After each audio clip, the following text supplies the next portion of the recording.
Hello दोस्तों, स्वागत है आप सबका मेरे YouTube channel Sachin education hub पर। दोस्तों, आज हम बात करेंगे कि फॉरेन एक्सचेंज मैनेजमेंट के फंक्शंस यानी काम क्या हैं और इसकी ज़रूरत कहाँ पड़ती है आपको, यानी इसकी इम्पोर्टेंस। तो दोस्तों, बहुत इजी टॉपिक है, कोई मुश्किल नहीं है इन दोनों टॉपिक्स के अंदर। अगर आपको इसके नोट्स चाहिए तो वो यहाँ पे स्लाइड्स के वे में तो मिलेंगे ही। अगर इसके अलावा कोई और चाहिए तो आप मेरे टेलीग्राम चैनल से ले सकते हैं, उसका लिंक आपको डिस्क्रिप्शन बॉक्स में मिल जाएगा। अब दोस्तों, हम बात करते हैं सबसे पहले कि जो फॉरेन एक्सचेंज मैनेजमेंट है उसके क्या काम हैं। तो दोस्तों, बहुत ईजिली अगर डिफ़ाइन कर दिया जाए तो फॉरेन एक्सचेंज मार्केट के यानी फॉरेन एक्सचेंज जो मैनेजमेंट या मार्केट है उसके सिर्फ 3 फंक्शन हैं, ओनली 3 फंक्शंस, और वो भी बहुत इंपॉर्टेंट फंक्शंस हैं। तो पहला जो मेन फंक्शन आपके सामने लिखा है वो है ट्रांसफ़र फंक्शन। देखो दोस्तों, बहुत इजीली अगर आप इसे डिफाइन करना चाहो तो this function is to transfer the finance and purchasing power from one country to another. आप इससे क्या कर रहे हो, अपना जो पैसा है, फाइनेंस है, और जो परचेजिंग पावर है वो एक कंट्री से दूसरी कंट्री तक पहुंचा रहे हो, यानी दे रहे हो, ट्रांसफ़र कर रहे हो थ्रू फॉरेन बिल्स और remittance which were made through telegraph transfer. Such type of transfer get affected.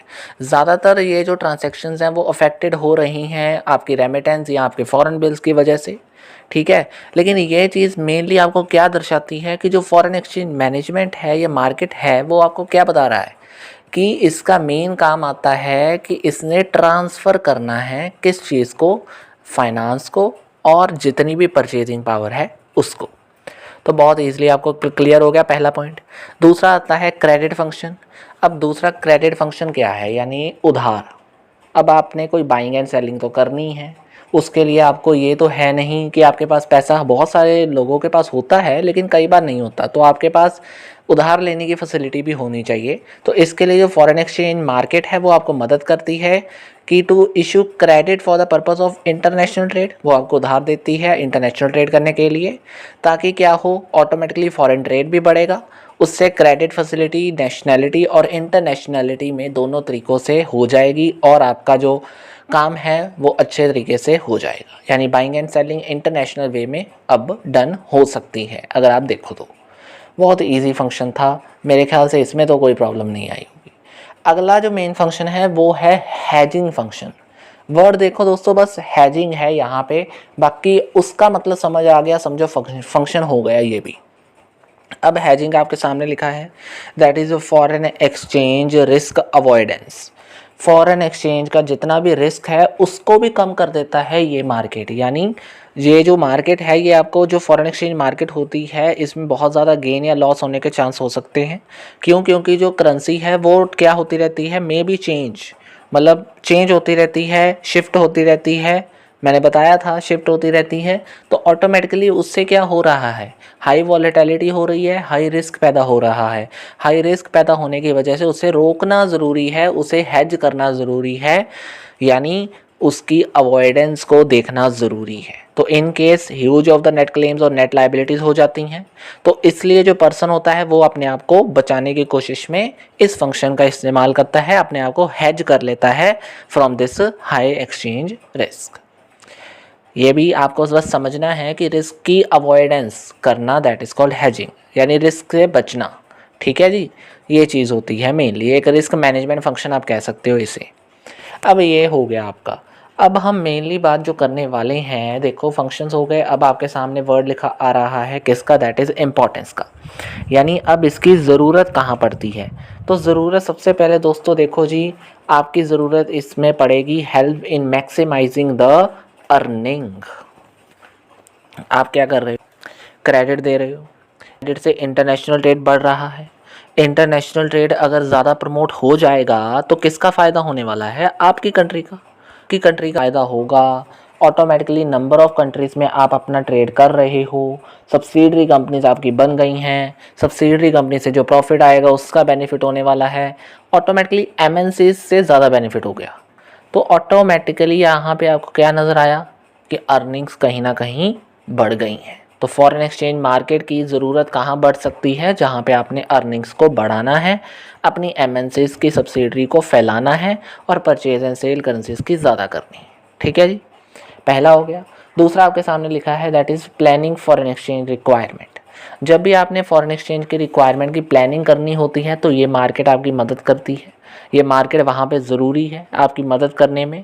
क्या होता है कि जो फॉरेक्स मैनेजमेंट है वो आपकी मदद करने की कोशिश करता है। देखो अब मार्केट, आप समझ लेना इस चीज़ को कि फॉरेन एक्सचेंज मार्केट और मैनेजमेंट, मार्केट में मैनेज करने के लिए मैनेजमेंट तैयार होता है।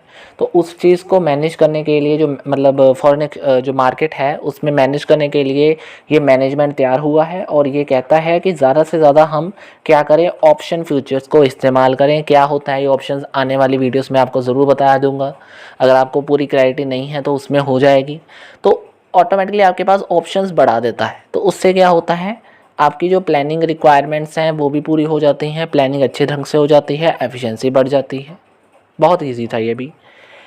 अब इसके बाद आपके पास आता है कि help in creating forex reserve, यानी फॉरेन एक्सचेंज रिजर्व बनाने में आपकी मदद करता है। ये जो मैनेजमेंट होता है ना, फॉरेन एक्सचेंज मैनेजमेंट, ये क्या करता है, मैनेज करने में आपकी मदद करता है। किस चीज़ को मैनेज करने में, ये आपकी मदद करता है कि आपने जो रिज़र्व अपने पास रखे हैं, जो पैसा अपने पास रखा है, उतने उसे कितनी देर तक आपने रिज़र्व करके रख सकते हो। कितनी देर तक मतलब कैसे बना के रख सकते हो अपने पास, कितनी देर तक रख सकते हो, ये सारी फैसिलिटी आपको बताता है। यानी ये फर्म को मेंटेन करने में मदद करता है अपने रिज़र्व को ज़्यादा देर तक, ताकि आने वाले टाइम तक वो अपने जितने भी रिस्क हैं उसे आसानी से मीट आउट कर सकें। ठीक है। फिर आता है helps in managing the risk. ये लो जी, वही फंक्शंस को अगर डिफाइन करना हो तो फंक्शंस में से एक चीज़ तोड़ दो। हैजिंग फंक्शन आपको यहाँ पे मैंने बताया था, वही चीज़ यहाँ पे क्लैरिटी से क्लियर हो जाएगी आपको कि मैं क्या कहना चाह रहा हूँ। हैजिंग फंक्शन क्या था, रिस्क को रिड्यूस कर देता था। इसी तरीके से इसकी ज़रूरत कहाँ पड़ने वाली है, जहाँ पे रिस्क को कम करना है। यानी एक मैनेजमेंट है फॉरेन एक्सचेंज मैनेजमेंट, वो आपकी इस चीज़ में मदद कर देगा कि कहाँ पे आपने रिस्क को कम करना है, और अगर आपको ज़रूरत है तो आप हेजिंग का इस्तेमाल करके इस चीज़ को कर सकते हो। ठीक है जी।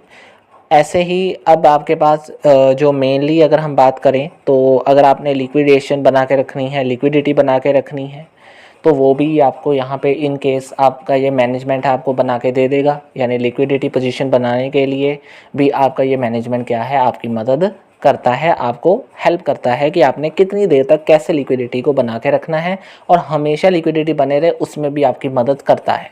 यानी फॉरेन मार्केट की पूरी मदद इसका मैनेजमेंट करता है। तो मेरे ख्याल से बहुत सफिशिएंट है ये पॉइंट। 5 इंपॉर्टेंस हो गई, 3 मेन जो फंक्शंस थे वो आपको करा दिए, एक क्वेश्चन आपका कवर हो गया।